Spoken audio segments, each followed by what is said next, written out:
Hey, everybody. Welcome back to this week's Multifamily Podcast.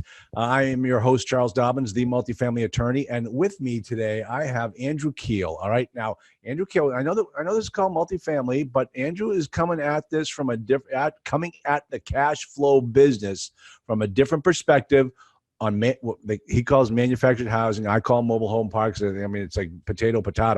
But Andrew, welcome aboard. It's good to have you. Yeah, thanks for having me. All right, let me read your bio, and then I will pick it clean. Okay, so and we're gonna start with your birth, just so you understand. So I see you didn't get involved in that in your bio, but I will discuss that. All right, and Andrew is the owner of Keel Team, and Keel is spelled Keel, two E's. They currently manage 14 manufactured housing communities across 6 states. So he's got Illinois, Indiana, Iowa, Ohio, Pennsylvania, and Tennessee. His expertise is in turning around undermanaged manufacturing housing communities by utilizing proven systems to maximize the occupancy while reducing the operating costs. He specializes in bringing in homes to fill the vacant lots, implementing utility build-back programs, and improving overall management and operating efficiencies, all of which significantly boost the asset value and net operating income of the communities. Andrew has been featured on some of the top podcasts, like the Multifamily Investing Academy's podcast. I mean, you gotta add me in there. And you can find out more by going to keelteam.com. Andrew, we got some stuff to talk about, okay? Because you're talking to the expert on apartments and multifamily housing. But I tell you, mobile home parks, it's like a totally different world to me. And I want you to bring me into this world today, okay? Sure. Yeah. I mean, I guess we could start out by saying why mobile home parks, right? You know, there's this big stigma around the asset class. And yeah. Solid C-class tenant. I mean, is there any such thing as an A-class mobile home park? There totally is, man. I mean, there's Equity Lifestyle, Sam Zell. I mean, there's these 55 and older amenity-rich communities, in coastal state. So there is a variation in the quality of assets. There's these nice parks down here in Florida where I live, 55 and older. They have swimming pools. They have, community events coordinators. They have, clubhouses. So there are those like retirement communities. And then we have the other end of the spectrum, which is, all age communities that are, there's in any asset class, there's people that haven't managed their properties, as they should, and they kind of let them run array. And I think mobile home parks, that stigma is strong because some of our owners, they haven't taken care of them that well. But there is very nice communities, just like the communities we own throughout the Midwest, that literally look like a subdivision when you drive through. Yeah. Interesting. Okay. Now I have my clients come to me and they know I know multifamily cold. And so, occasionally they'll bring me a deal like a triple net. Okay. I can advise a little bit on triple net. They'll bring me a self-storage deal. That's simple. There's not much to it. But if they ever bring me a mobile home park, I say I have no idea how to value it. I have no idea how to tell you whether it's a good deal or not. I mean, let me give you the little knowledge I have about mobile home parks. The one piece of advice I got from somebody was there are 2 types of mobile home parks: the kind you buy and the kind you don't buy. And the distinguishing factor has something to do with town sewer, town water, septic. What am I supposed to know about this? Yeah, I mean, I think whoever told you that was probably referring to public utilities. Yeah. In a lot of mobile home parks, there is private utilities, which would mean that they're on well water, or they're on a sewer treatment plant, or they're on septic tanks. And those you want to stay away from because your expenses are going to be a lot higher compared to a mobile home park that is on public utilities, which means that the city provides utility services to that property: city water, city sewer. We have a property that we just purchased that's direct billed. So the city, the tenants pay the city direct for their water, sewer, trash usage. You love that. That's the best way to go. Yeah, Love all day it. long.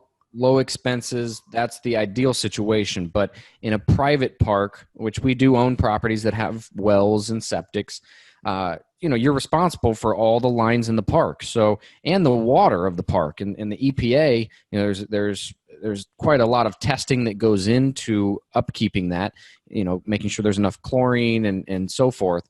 So you have to test those properties, and that just costs more money. So there's higher expenses and more maintenance involved. Okay, now let's just so I understand the valuation of a multifamily of a mobile home park.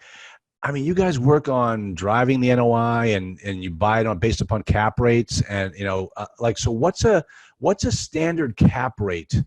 I know that's a stupid question because I hate getting this question in the multifamily world, so I apologize in advance. But this will just even show you how ignorant I am about mobile home parks. But if it's what are we talking? We're not talking like a 6 cap property, or are we talking a 15 cap property? Where are you in the spectrum? Usually the properties we buy are around 10 caps. 10 cap, okay. So that gives you an idea, but as you know, it all depends based on the area. Are we in a metro with more than 100,000 people, or are we in a more tertiary market? It really depends on the size of the asset, et cetera. Exactly. Okay, now let's break it down. Let's get on to an NOI discussion. I know most people are like NOI, oh no, don't worry, I'll make this conversation exciting. So let's start talking first off about the income. What are the sources of revenue on a mobile home park? Where do you get your money from? What's the rental income breakdown? What's the other income breakdown? So one of the main reasons why people love mobile home parks, including myself, is the lot rent. So we don't own the actual mobile homes. We just rent the lot that those homes sit on. So we're not responsible for the maintenance of a squeaky handle on a door, or a leaky fridge, or an AC unit that's not working. We're literally just renting them the lot. So it's like a big parking lot, except these vehicles or mobile homes that are on our parking lots are very hard to move, and they cost around $3,000 to $5,000 to move these things.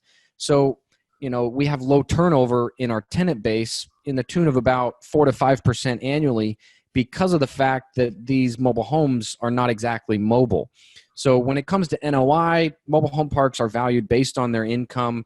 Ways that we can boost the NOI, obviously increasing lot rent, ensuring that utilities are billed back appropriately. We purchase a lot of our parks from mom and pop owners that have owned these properties for 20, 30 years, and they're probably still charging the water sewer rate that they started out with when they bought the property. They don't keep up with the municipalities as they increase their rates. So we'll reset that. Also billing back for trash, and making sure that you're keeping up with late fees, and keeping occupancy up.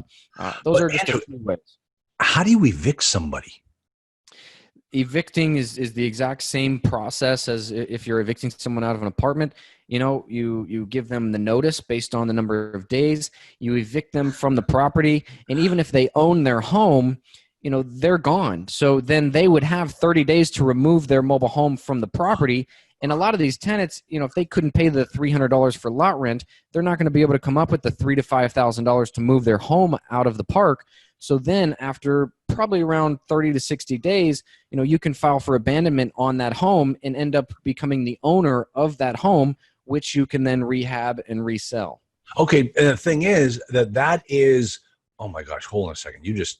Something you just said just set my mind going. But first off, you said abandonment and not foreclosure. That's a big distinction, right? Because it's not a piece of real property, so it doesn't go through the foreclosure proceeding. Is that accurate? That's exactly correct. This is it's personal property, just as a vehicle is, and it has a title like a car does, where real estate's completely different. So then you get this vehicle back, this property back by suing for abandonment. You don't, what happens if there's a note on it? Does that note go away, and do you get that asset and then and then now you can turn around and sell it to somebody else and then start charging rent again? Correct. Once we get the title. But yeah, if there's a note on it, the note doesn't go away. The bank that has the note would be involved in that process, and we'd have to work with them to, come up with a solution. But if it doesn't have a note on it, you're exactly right. Once we get the title, we can then rehab that unit, because mainly a lot of the units will need some work if they were just left abandoned. Yeah. And then we can resell that unit, which is our end goal. We want to sell these units, make homeowners, and when people become a homeowner and they're just paying lot rent, I mean, this is the most affordable form of housing in the United States, hands down. Wow. Okay. So you guys, hey, have you ever had a situation where like the note holder is not negotiating and you just say, okay, come pick it up, take it out of here? We haven't even had that. I mean, the majority of the homes in our parks are paid off. They're 80s, 90s homes. So we haven't had that exact situation.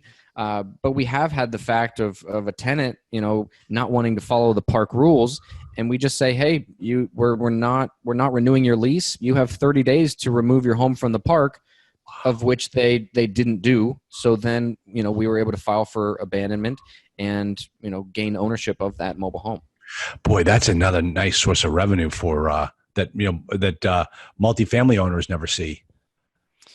It is, and it's not ideal because we don't even want to own the homes because, again, there's additional, rehab expenses, additional costs of that. We really want our tenants to be long-term, owners and just pay lot rent. Yeah. And, that's what's best for both of us.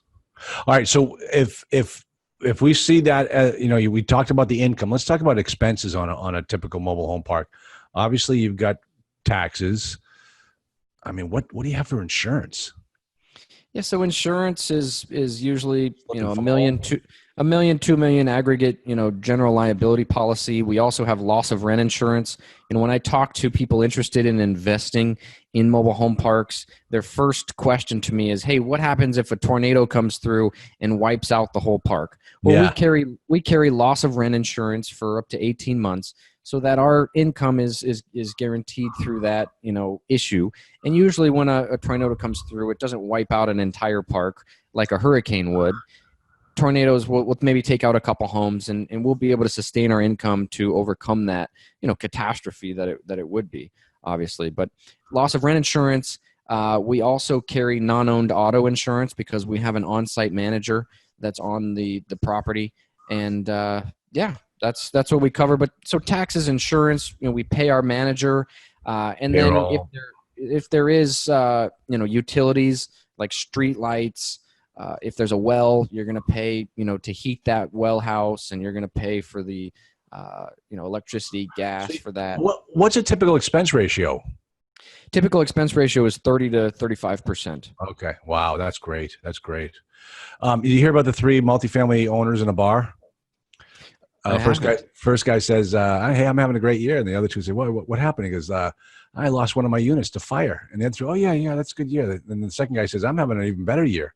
He goes, "Why? What happened to you?" He says, "I lost one of my buildings to fire." "Oh yeah, you're having a good year." The third guy says, "I'm having the best year ever." And the other two are looking, "Why? What happened to you?" He says, "I had a tornado come through my property and ripped off all of my roofs."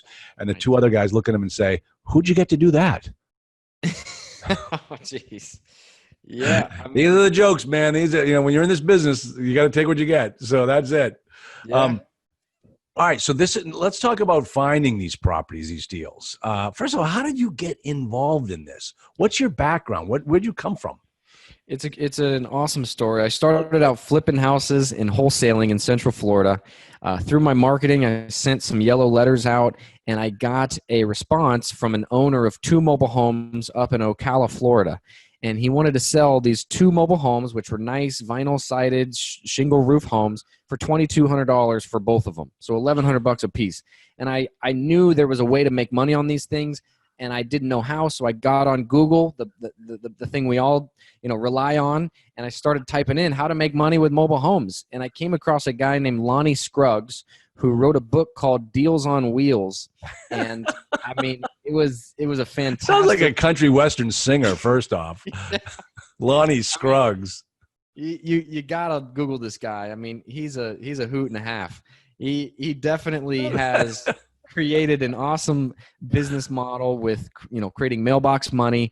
I fell in love with it, and I ended up scaling it and going and buying 19 more of those mobile homes in the area, and then selling them on contract and creating cash flow monthly, to offset my expenses. During that process, I met a mobile home park owner, and he told me, hey, the real money and the real wealth is built in owning the parks and not the homes, which are personal property. With the parks being real estate, you're going to get better debt. You're going to get the depreciation. You're going to get a lot more benefits. So I had an aha moment. I went home, wrote on my fridge that I wanted to buy a mobile home park in the next year. And then I started cold calling parks. I went to the Frank and Dave MHU boot camp. I went to a couple other, little seminars on mobile home park investing. And eventually my cold calling paid off. I got my first deal that was a 67 lot park, 5 states away from where I lived in Illinois. And I ended up calling one of the investors that was in the MHU boot camp, the Frank and Dave boot camp. And I said, hey, I have this great deal. I'm looking for an investment partner. He brought all the money needed. We went ahead and purchased the property. And it ended up being a great success, and we've done several deals since then. And I've also brought on other private equity partners as well. So that's my story. Oh, that is so cool! And it started from two properties, 2 mobile homes for $2,200. Would the guy evict somebody and he just wanted sell them? Is that how it worked? It was actually his mom and his aunt's homes. And one of them passed away, and the other one wanted to move back to, I think it was Tennessee, where they were from. So that he just wanted to liquidate them as quickly as possible. And they're as is condition. I mean, these were fully furnished units. He just wanted to be done with them because he had to pay lot rent, even though no one was living there. And lot rent in these parks was like $500 a month. Oh, really? So he was motivated to get rid of the homes, and we were able to buy them and resell them very quickly. Wow. Just a disclaimer to everybody out there. I dated a girl who lived in a mobile home park. So I just want to, I know I was kind of bad mouthing A class and B class, C class property. She was a nice girl, very nice girl. So, but, just for the record. All right. So she was very nice girl. Okay. Anyway, so I don't recommend doing that, Andrew, for you, so killed 2 birds with 1 stone. Anyway. All right. So how, you're in Florida, and, granted, my multifamily property was purchased all over the country as well, but why have you focused on those center of the country areas? Is there something about them that works better, or your market's just not good for mobile home parks? Yeah, there's a few reasons. Florida's a great market for mobile home parks. The first reason, though, is hurricanes. Coastal states, especially Florida, seems to be like a magnet for hurricanes. And hurricanes, even though you can get loss of rent insurance and those types of things, they're just something that could be catastrophic for a mobile home park. So in the Midwest, let me ask you, Andrew, have you ever tried to collect on a loss of rent policy? I'll knock on wood, we have not. Yeah, I bet you the insurance companies are going to fight you tooth and nail. I bet you, listen, I was in the insurance business for years, and insurance companies do everything they can to get out of paying claims. And, if you think that, you put a rider on your multifamily policy that says, hey, in the event I lose units, there'll be a loss of rent rider. There are so many caveats, so many restrictions on that rider that it's like, you're never going to see a dime. I mean, that's my experience with multifamily policy. In your case, I mean, boy, that's pretty easy. If the person's not there paying the rent, because their unit's destroyed, that might be a little bit easier to collect on. But in my world, that rider is a tough one. Yeah, and in mobile home parks, we use a mobile agency out of the Woodlands, Texas. Kurt Kelly down there does our insurance policies, and he's been writing these insurance policies specifically on mobile home parks for many years. So if anybody, would be a good reference point, it would be mobile agency for insurance needs.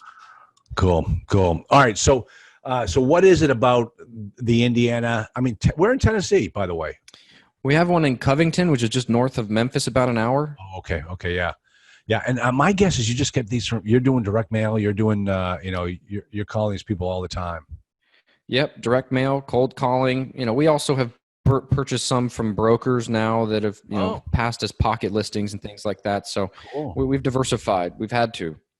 Cool. Excellent. All right. So how do you find these, in these areas? Why are you focusing? Are you looking all over the country, or are you now just focusing on these states that you picked out?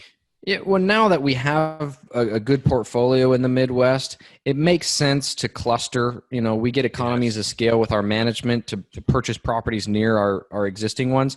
But another reason why we purchase in the Midwest is there's also the stigma of living in a mobile home park.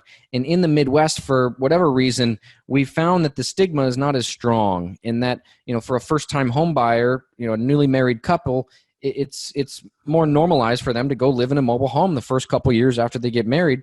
And we find a lot of blue collar, manufacturing jobs in the Midwest where our properties are. And that's who we're targeting. That's our target demographic, is those, blue collar workers that live in that area. See, Andrew, even you have a stigma against people that live in those places, because as soon as I told you I dated a girl from mobile home park, I know right where your mind went, and I had to tell you that she was a nice girl, and then that changed everything, right? There's great people that live in mobile home parks. I mean, we have 1,000 tenants, and we have a lot of great people that we've met through the years, investing in these. That is so true. I mean, my dad was in the insurance business for 57 years, and I'll never forget one time we're driving along, and he says, "Charlie, you can never judge a book by its cover. You always have to treat everybody exactly the same way." He says, and we're driving, this true story, we're driving by a mobile home park here in my hometown of Nashua, New Hampshire, and my dad says, I went in to see somebody in that mobile home park, and they wrote me a check for $100,000 for an annuity, for a life insurance, an annuity policy. And this was back in the 70s. And he says, wow. You'd never think somebody living in those parks has $100,000. That's why you can never judge a book. You have to treat everybody exactly the same way. So yeah, you're absolutely right. Yeah. I mean, we've had great experience. I think this one, even to this day, is kind of like a Class A mobile home park area. It's still very nice. I drive by it all the time. So all right, let's talk money, Andrew. First off, let's talk about debt and equity. When you find a deal and you're looking to put the deal together, what type of debt can you get on an acquisition of a mobile home park? Yeah, so normally when we're acquiring a property, there's something wrong with it. So either the occupancy is low, or it needs some TLC from the management side or whatnot. So we usually go to local banks around the property, and we're able to secure 75% LTV. Okay. Loan to value. So we're coming in with 25% down payment, and then we'll also we'll get 5.5 rates right now. And then we'll get like a 20 to 25 year amortization on those loans with like a 5-year or 10-year balloon. Okay. All right. Now let's talk real numbers here based upon that very first deal you said, where you put the sign up on your fridge that you're going to buy it. You find it. It's a 67 unit property up in 5 states away. What was the price tag on that property for 67 units? What was the price tag? Actually, on my website, I have a case study if someone wants to check out the website. But we bought it for Keel Team, Keel Team.com. Okay. Yep, there's a case study tab, but we bought it for $1.34 million. Okay, so you needed about $250,000, $300,000 down to make it happen. And then, all right, so once you did that, and you got the note on it,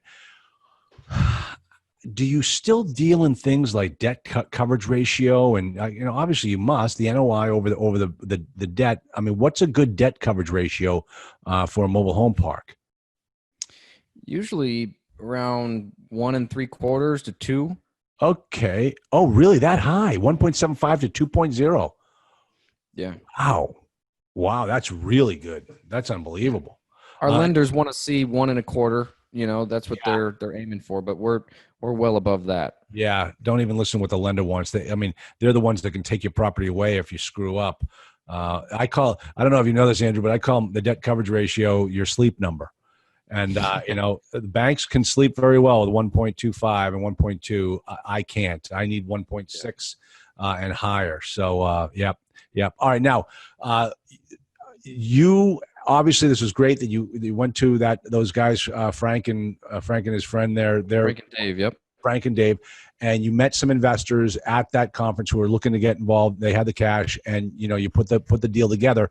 What types of when you structured this, you were the sponsor. How did you work it with your partner? With the two of you 50-50, or were you the sponsor and this guy was just a silent partner? How did you structure that first deal? Yeah, so the first couple of deals, what I did is the sponsor brought, or the investor brought the funds. I didn't have any cash, so I came in as the sweat equity partner.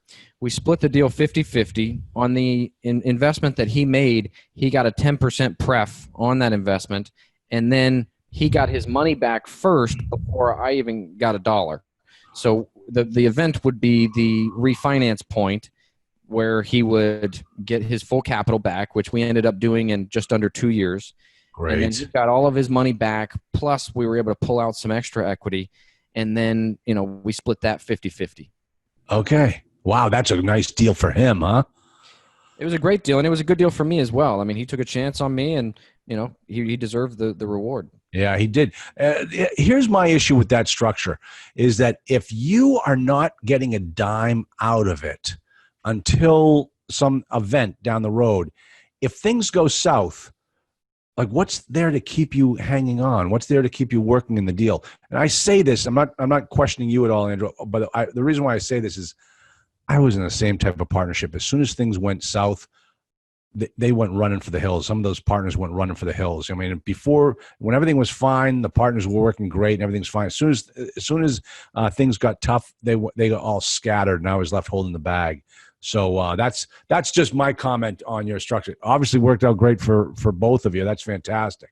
So, and did you keep that structure going forward, or did the guy kind of? We were able to change it up a bit. I started putting some of my own personal funds in the deals, so that I was able to have skin in the game. And then we also started charging a management fee, for the monthly, a percentage of gross, because we've scaled it now, and we've hired employees, and now we have a whole management company help manage the assets. Okay, so you own your own property management company. I do. Excellent. Perfect. That's okay. That is how I teach it on multifamily side. Every successful multifamily owner, operator that I know runs their own property management company. And it's crazy to be paying somebody else money that you should be keeping for yourself. So what's a typical property management fee on the mobile home side? We charge 6% of the gross income, and then we also have a $500 per home we sell fee.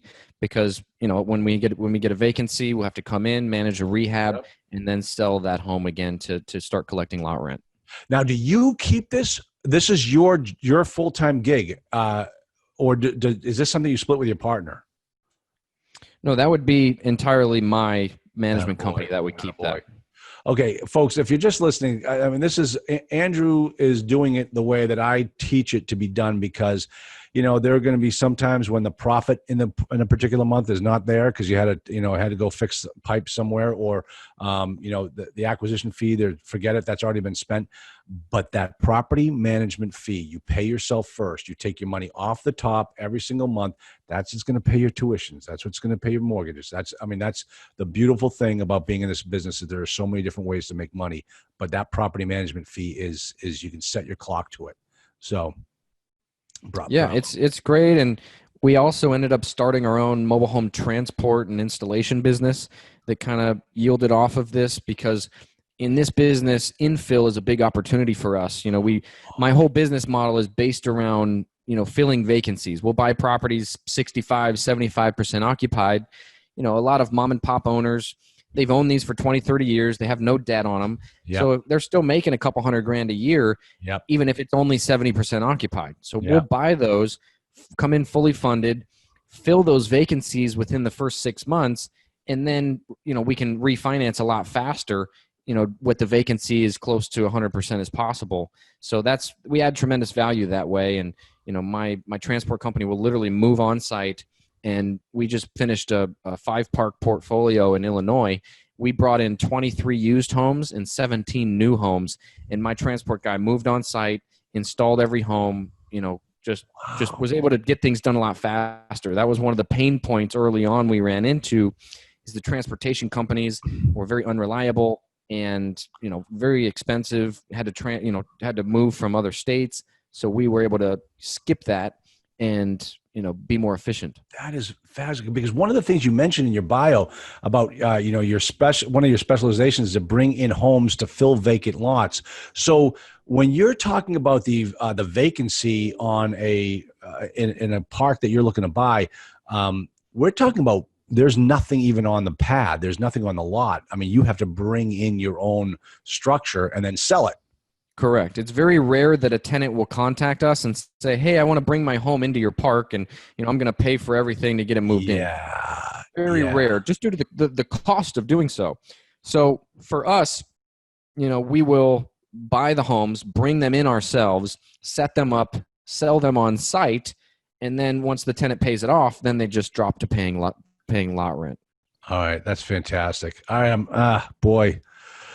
I don't know, Andrew. I'm liking this. It sounds a lot. There's some really nice features to mobile home parks. I think I'm not going to be so negative about them and just poo-poo them, like say, hey, it's not an apartment, so I'm not interested.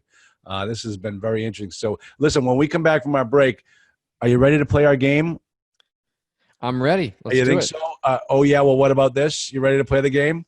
Because remember, you have to always one up me, and I'm going to try to one up you. So we're always going to try to see who ends up winning. His name is Andrew Keel. It's the Keel, Keel team .com. All right, and we'll be right back. All right, Andrew, we are back from our break. Our little sponsor. We only have one sponsor, Andrew. Can you guess who it is?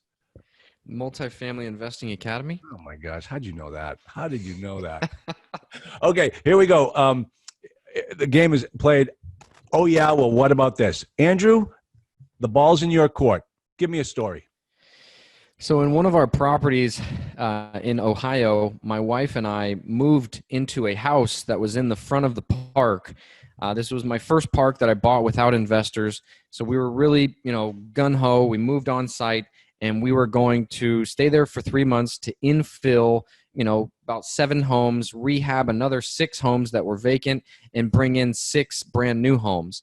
So we were up there for 3 months, and during our time on site, there was one of the tenants. It was a very nice man, but he kept bragging about his chili and saying how he makes the best chili in the state of Ohio. So we went out to dinner one night, and when we came back, there was one of those brown, butter containers. It was like I forget the name of it, but it was like the Crocker. A mason jar, kind of like a mason jar. It was like the bigger, thing of butter. The big like brown containers. The name is slipping me, but there was one of those sitting on our front porch, and there was a note on top that said, made too much, enjoy. So we just bought this property. This is like 60 days in, and we just raised rent on these people, and we weren't the most popular people in the park. So my wife and I get inside, and we look at each other and say, hey, someone could have poisoned us. We don't want to take a chance here. So we dumped it in the trash, and that ended up being a really good move because about a week later we saw the tenant, and he came up to us and said, hey, did you guys enjoy the chili that I left for you? And we, not wanting to hurt his feelings, said, oh, chili was great. What's your recipe? What's your secret sauce? And he's like, well, I don't tell many people this, but I'll tell you guys. I actually trap raccoons in the back of the mobile home park. I skin them myself. I ground the meat, and that's the meat that I use in the chili. So it ended up being a good thing that we didn't end up eating that chili. That's